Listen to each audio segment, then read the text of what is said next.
We've already proven the apple was never named, Mary never rode a donkey, and the Ten Commandments looked nothing like Charlton Heston's version. This time we're going deeper, into Revelation, into the crucifixion, and into a number that might not even be the number you think it is.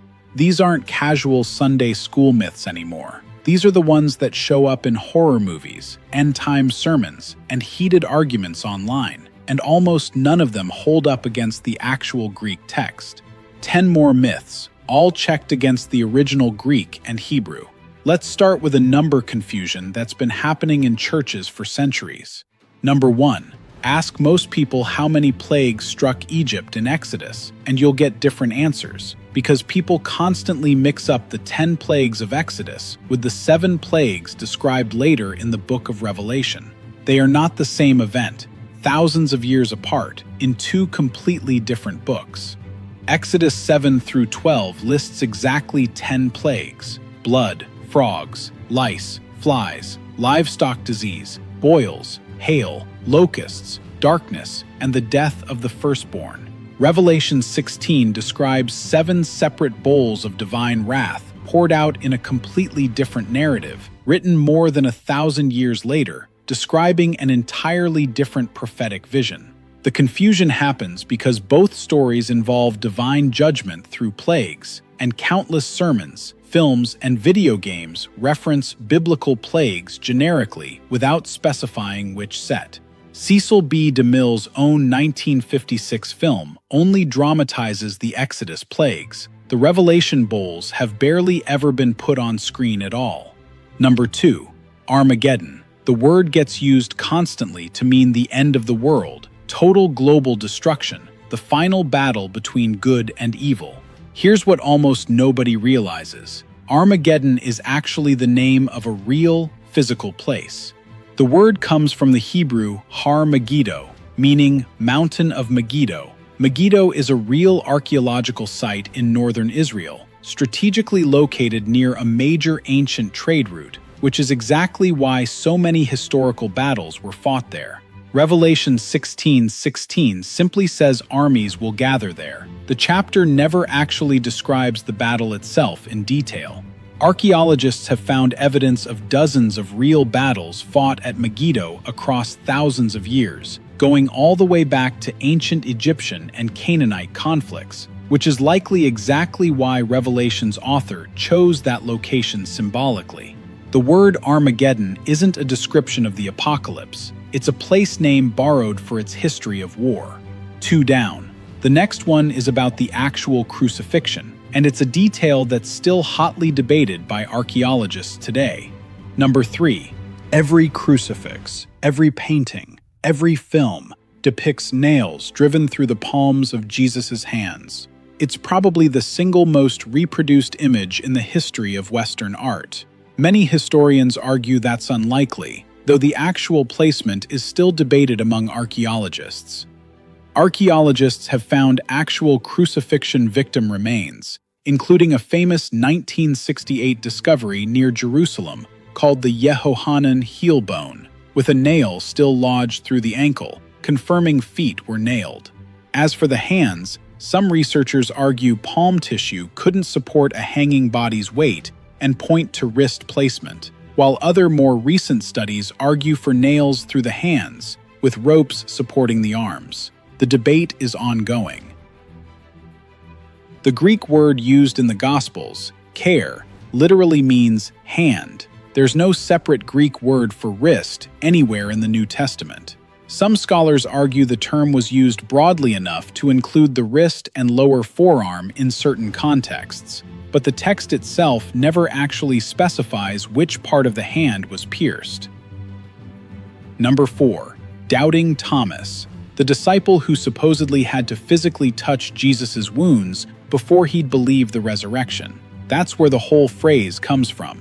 Read John chapter 20 carefully, and something doesn't quite match the popular version. John 20:27 does have Jesus invite Thomas to touch his wounds, but verse 28 jumps immediately to Thomas declaring, "My Lord and my God." The text never actually confirms he touched anything at all. Many scholars argue Thomas believed the moment he simply saw Jesus standing there, before any physical contact happened. Number 5. Ask anyone about the end times, and the Antichrist comes up almost immediately, usually assumed to be a specific villain named directly in the book of Revelation. Open up Revelation and search for the word Antichrist. It isn't there, not once. The word Antichrist actually appears only in the first and second letters of John, a completely different book, written by a different author, referring more generally to false teachers denying Jesus' nature, not one singular end-time supervillain. Revelation instead refers to the beast and the false prophet, different terms entirely. Over centuries, popular theology, horror films, and end-times fiction merged all of these separate figures, the beast, the false prophet, and the term Antichrist, into one single composite villain. It's a compelling narrative. It's just not how the original texts actually organize these ideas. Halfway there. Next up, a Catholic doctrine that gets confused with something completely different almost every single Christmas. Number 6. The Immaculate Conception. Most people assume this phrase refers to Jesus being conceived without a human father, the virgin birth itself. That's not actually what the term means, even within the Catholic tradition that coined it. The Immaculate Conception is actually a specific Catholic doctrine, formally defined in 1854, stating that Mary herself was conceived by her own parents without the stain of original sin. It's about Mary's conception, not Jesus's. The virgin birth of Jesus is an entirely separate concept, described in Luke and Matthew, referring to Mary conceiving without a human father.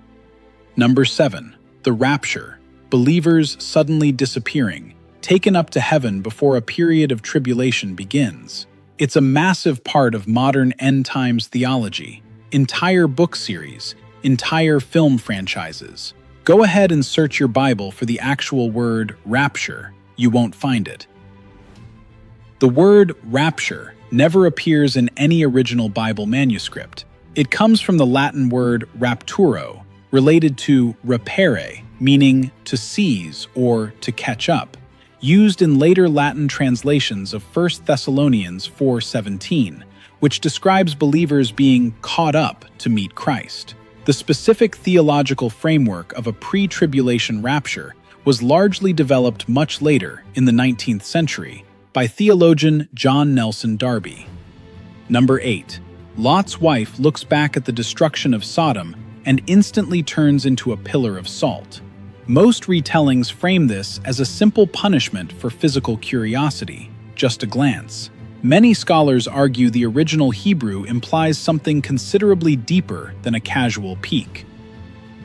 The Hebrew phrasing in Genesis 19:26 suggests her looking back represented lingering emotional attachment to the wicked city she was told to leave behind entirely, not simply a physical head turn. Many rabbinic and Christian scholars alike read this as a statement about reluctance to fully let go of a corrupt way of life, not a punishment for curiosity. 8 down.